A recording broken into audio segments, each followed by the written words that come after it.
So, do you think there is a ceiling to what AI can do? Because since हामीले दिने data हामीले invent गर्ने कुराहरू त एकदम स्लो पेसमा जान्छ नि त, बट एआईले त्यसलाई समातेर एकदम छिटो लर्न गर्छ, राइट? सो अहिले even in the last few months यति शार्पली एआईको मोडल्सहरू एकदम इम्प्रुभ भइरहेको छ, but will it hit a ceiling some time soon? What do you think? Like dead internet theory भन्ने एउटा छ क्या, सेज कि the content that you consume on the internet will be all AI generated.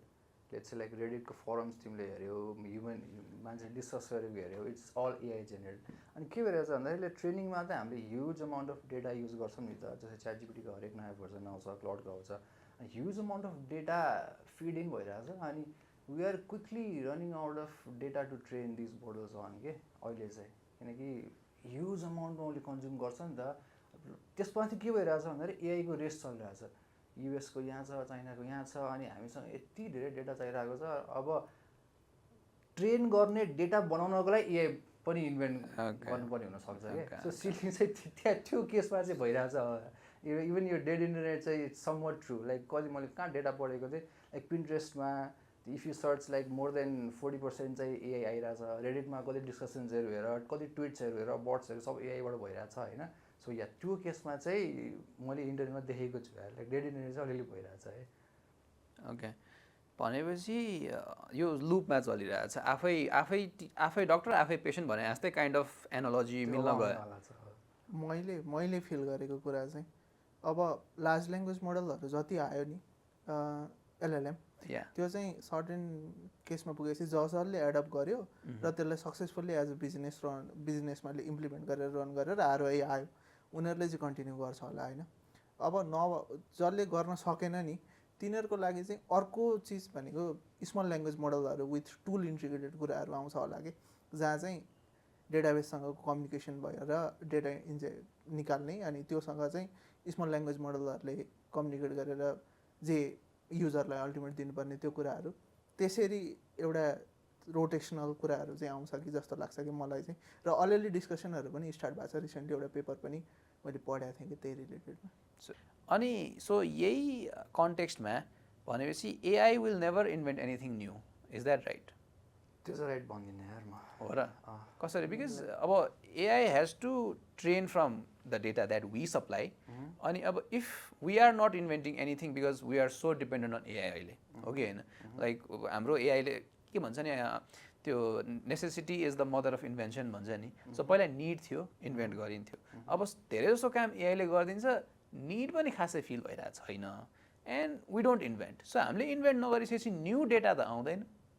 That's what I'm thinking है. So अनि existing data नै त्यसरी लुपमा ट्रेन भइरहने हो भने will AI be able to invent anything? अब डिड्युस गर्न छुट्टै छ, रिजनिङ गर्न छुट्टै छ, बट इन्भेन्ट यस्तो है. म चाहिँ अब अलिकति लाइक क्रिएटिभ पर्सपेक्टिभबाट हेर्छु कि यसलाई. किनकि like it's all about pattern recognition हो क्या.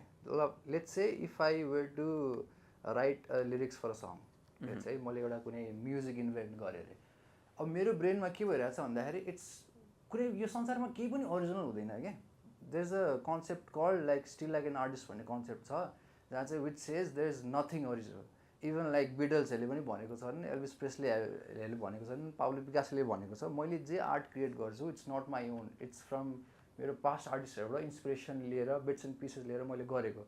सो के रहेछ के हो त when you creating something new भन्दाखेरि तिमीले पनि अलिक केही कुरा क्रिएट गर्यो भने तिमीभन्दा पहिलाको आर्टिस्टहरूबाट इन्सपायर भएर डिफ्रेन्ट ठाउँबाट बिट्स एन्ड पिसेस लिएर अनि you create something new and that's your original idea नि त. अनि केही पनि ओरिजिनल छैन क्या यो संसारमा. It's all about pattern recognition. तिमीले पास्टबाट इन्सपिरेसन लिएर गर्ने हो. अनि that's how I think about it कि. अनि फेरि एआई त प्याटर्न रिकग्निसन एकदम स्ट्रङ हो. उसँग भयोभरको सबै डेटा छ, उसले प्याटर्न्स एनालाइज गर्न सक्छ, अनि of course it can create something new क्या. त्यसमा चाहिँ म त्यसरी हेर्छु क्रिएटिभ फिल्डमा. I don't feel anything is original. मैले कुनै भिडियो क्रिएट गरेँ, कुनै एउटा आर्ट क्रिएट गरेँ, इट्स नट ओरिजिनल.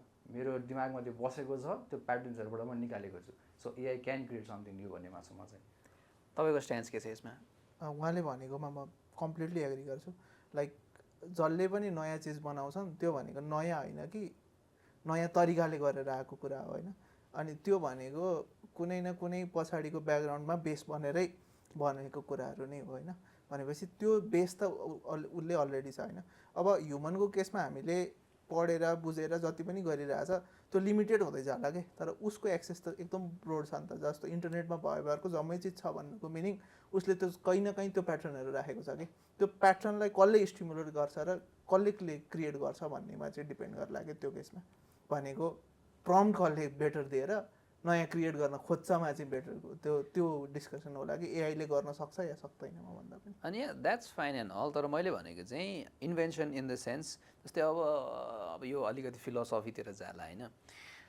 हामी पहिला we were very primitive creatures हो कि होइन। म्युजिक भन्ने कुरा थिएन सब त्यतिखेर। अब म्युजिक त हामीले पछि इन्भेन्ट गरे हो नि त।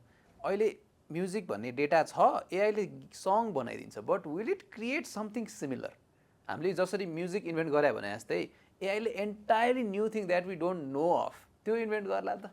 ओके, यो चाहिँ लास्ट डिप क्वेसन हो कि तिमीले किनकि लाइक क्रिएटिङ समथिङ न्यूवाला भयो क्या यो चाहिँ। एक्ज्याक्टली त्यो केसमा चाहिँ like I have to agree with you है। किनकि लाइक नयाँ कुरा जुन चाहिँ उसको डेटाबेस, अब यसको लागि मेबी अब सुपर इन्टेलिजेन्सले गर्न सक्ला, एजिआई गर्न सक्ला, क्वान्टम कम्प्युटिङले त्यसलाई सपोर्ट गर्ला होइन। तर आजको सिचुएसनमा चाहिँ उसको डेटाबेसमै नभएको कुरा, उसको प्याटर्न्समै नभएको कुरा आजको दिनमा चाहिँ या फिलोसफिकली हेर्ने भने चाहिँ आई एग्री विथ यु। यस, मैले नयाँ फिलोसफी इन्भेन्ट गरेँ।